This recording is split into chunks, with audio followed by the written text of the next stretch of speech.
Good morning class. I am your assistant teacher of class 5th. Today we will start the explanation of chapter number 5 on page number 24. Open page 24. Chapter number 5 is Greenland, the land of ice and snow. इस chapter में हम किसके बारे में पढ़ेंगे? Greenland के बारे में, जो कि क्या है? लैंड ऑफ आइस और स्नो. वहाँ पे क्या है? आइस वगैरह स्नो है. ठीक है. तो है the area from the Arctic circle to the North Pole in the northern hemisphere and from the Antarctic circle to the South Pole in the southern hemisphere is called the polar region. वो area जो Arctic circle से northern pole तक जाता है, जो कि northern hemisphere में है, और एंटार्क्टिक सर्कल से साउथ पोल की तरफ जाता है, जो साउथ हेमिस्फीयर में है, वो सारा एरिया क्या है? Polar region. जैसे इसमें हम देख लेते हैं, ये सारा जो एरिया है वो क्या है? Polar region. पोलर रीजन से क्या मतलब है? वहाँ ठंडक रहती है. This part of the earth is extremely cold and most it is covered with ice and snow. Polar region से क्या मतलब है? ये अर्थ का जो पार्ट है, ये यहाँ हमेशा ठंड रहती है, और ये जो पार्ट है, ये किससे कवर्ड रहता है? आइस और स्नो से, बर्फ़ से.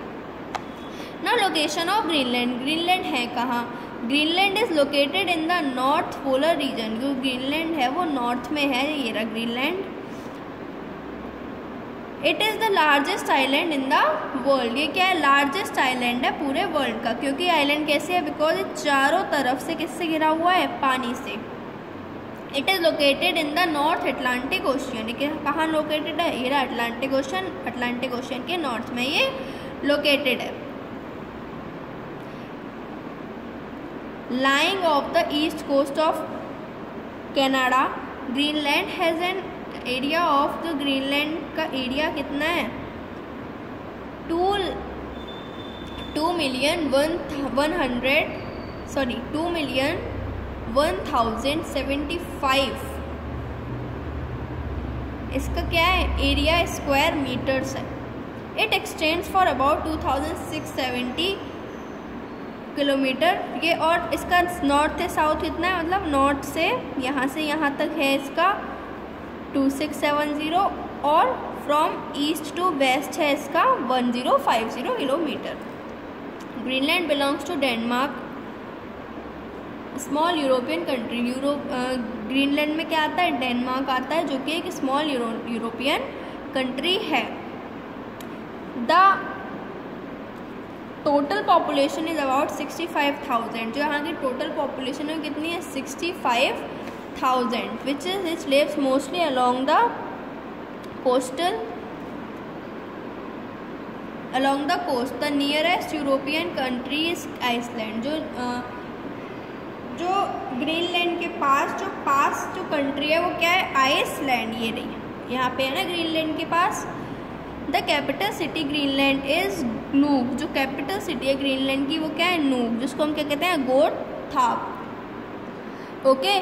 मोर than 4/5 of the total area of Greenland is covered with permanent ice and snow. जो 4/5 एरिया से ज़्यादा जो एरिया है वो किससे कवर्ड है? आइस से कवर्ड है. मतलब ऑलमोस्ट पूरा ग्रीनलैंड ही किससे कवर्ड है?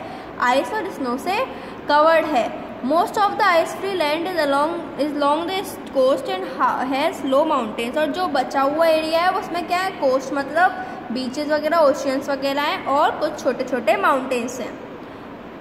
Through the gaps in the mountain, इनकी जो गैप्स हैं माउंटेन्स में, ice spills into the sea from the glacier. तो आइस क्या होती है? वो पिघल जाती है ग्लेशियर्स के फॉर्म में. When ice reaches the water, it sometimes break off and floats out into the sea as icebergs. जब वाटर के पास पहुंचती है तो वो क्या होती है? टूट जाती है, और किस में चली जाती है? आइसबर्ग्स में. अब आइसबर्ग्स क्या होते हैं? तो पहले आइसबर्ग्स पढ़ते हैं. Icebergs are large masses of ice floating in the sea. Icebergs क्या है? लार्ज मास है आइस का, जो क्या कहाँ है? सी में. जैसे ये सी के अंदर है, ये पूरा इतना बड़ा, ये पूरा किससे है? बर्फ़ का है. And are found mainly to the south of Greenland. जो है ग्रीनलैंड का साउथ का एरिया है, वहाँ पे ये ज़्यादातर होते हैं.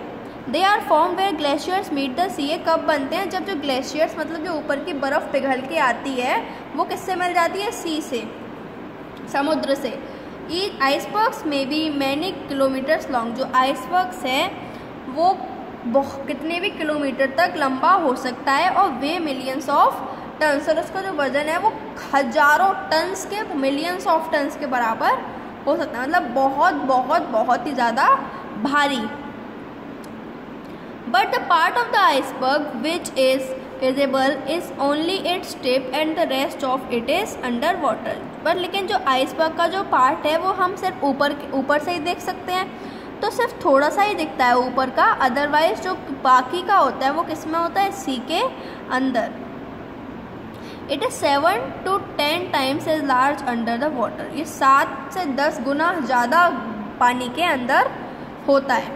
आइसबर्ग सारा major hazard to the ship, इनसे क्या होता है, ये अगर शिप्स चल रही होती हैं उन्हें शिप्स को बहुत ज़्यादा क्या होती है, परेशानी होती है। जैसे एक मूवी भी आई थी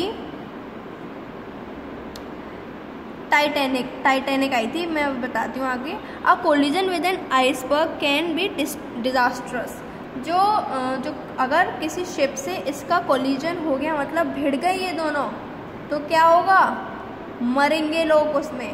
जैसे एक बार हुआ था 1912 में, the liner Titanic struck an iceberg on her maiden voyage and sank with 1500 passengers and crew. The international ice patrol now keeps a watch for icebergs. क्या हुआ था, एक 1912 में एक मूवी भी आई थी टाइटैनिक, अभी आई है वो तो, बट एक 1912 में क्या हुआ था, एक शिप थी टाइटैनिक, उसमें लोग बैठे हुए थे, मतलब काफ़ी लोग थे, वो बहुत ही ज़्यादा बड़ी हुई थी, आलीशान शिप थी, वहाँ हज़ारों के ये ना हज़ारों 2000 की संख्या में लोग थे। क्या हुआ, उनका थोड़ा डायरेक्शन चेंज हुआ, शिप तो डायरेक्शन के थ्रू चलती है, वाटर में कहाँ पता चलता है, तो उनका थोड़ा डायरेक्शन चेंज हुआ और वो शिप अचानक से ऐसे आइसबर्ग में जाके टूट गई। ये तो टूटने से रहा, शिप का क्या हुआ, शिप हो गई टूट गई, शिप टूट गई। अब शिप टूट गई तो बस पानी घुसेगा तो लोग मर जाएंगे, और वो ठंड का मौसम था और पानी बहुत ही ज़्यादा ठंडा था, तो उसमें 1500 और उसकी क्रू और पैसेंजर्स की मौत हो गई।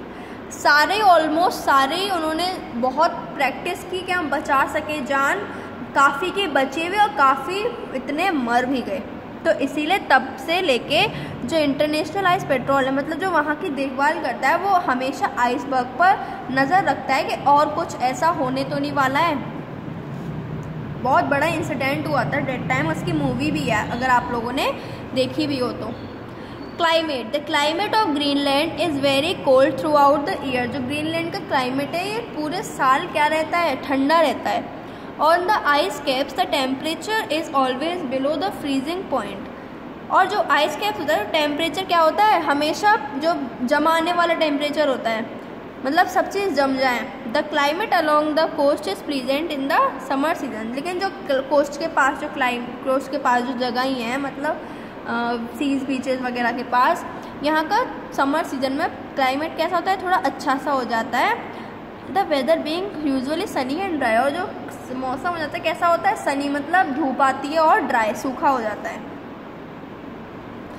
अब वेजिटेशन क्या है, as almost the whole Iceland is covered with ice there is hardly any greenery. जैसे कि मैंने बताया कि जो पूरा आइस से कवर्ड है तो ग्रीनरी क्या होगी वहाँ, तो वहाँ ज़्यादातर प्लांट्स और वेजिटेशन नहीं होता। During the summer season short grass and lichen grow, लेकिन समर सीजन के दौरान छोटे छोटे ग्रास और छोटे छोटे प्लांट्स ग्रो हो जाते हैं। There is not much economic activity except hunting and fishing, वहाँ हंटिंग मतलब जानवरों को मारने के अलावा और फिशिंग के अलावा ज़्यादा कुछ वहाँ होता नहीं है, मतलब क्रॉप्स वगैरह ग्रो नहीं होती। क्यों नहीं होती, क्योंकि वहाँ क्लाइमेट ही ऐसा है, ठंडा रहता है, बर्फ़ से कवर्ड है, इसीलिए। वाइल्ड लाइफ, वहाँ के वाइल्ड लाइफ जो है वो animals which can bear extreme cold are found in, वो एनिमल्स जो कि इतनी ठंड को महसूस कर सकते हैं, सिर्फ वही एनिमल्स वहाँ रहते हैं। दीज इंक्लूड, जैसे कौन से पोलर बियर हैं, ये रहे रेनडियर हैं, आर्कटिक फॉक्स हैं, मस्क ऑक्स हैं, पोलर वॉल्फ है, मतलब जो जिनके ऊपर फर हो जिससे वो उन्हें गर्माहट पहुँचा सके। The powerful wolf like dogs, ये जैसे called huskies are important domestic animals use for pulling sledges मतलब ये खींचने के लिए बहुत ही ज़्यादा ताकतवर होते हैं ये डॉग्स जो हैं, और ये वहाँ डोमेस्टिक के लिए ऐसे शेर वगैरह है ना, वहाँ ये यूज़ होते हैं। Seals and whales are found along the coast which are hunted by people. जो सील्स और व्हेल्स हैं वो कोस्ट के पास मिलती हैं, जो कि लोगों से हंटेड की जाती है, मतलब लोग उनका शिकार करते हैं। लाइफ ऑफ द पीपल, अब वहाँ के लोग के बारे में पढ़ते हैं। The native people called Greenlanders are mainly of Eskimo origin. Eskimo क्या है, ये एक कम्युनिटी है। The Eskimos who originally came from North America, जो कि कहाँ से आए हैं, नॉर्थ अमेरिका से आए हैं। Have learn to live in the harsh climate by working hard, तो उन्होंने क्या है, रहना सीख लिया है वहाँ पे, और अपना बहुत ही ज़्यादा मेहनत करते हैं जिससे कि अपनी दाल रोटी कमा सकें। They have a fat and short body with copper और येलो कलर्ड स्किन। उनके पास क्या होती है, मोटी और छोटी बॉडी होती है विथ कॉपर, जिसका कैसा कलर होता है, येलोइश टाइप का। Eskimos are expert in fishing and hunting. जो एस्किमोज होते हैं वो किस में एक्सपर्ट होते हैं, फिशिंग में और हंटिंग में। तो और आगे का हम बाद में पढ़ेंगे। This is the part A. We will continue the explanation of the chapter in part B. Thank you class and have a nice day. Good bye.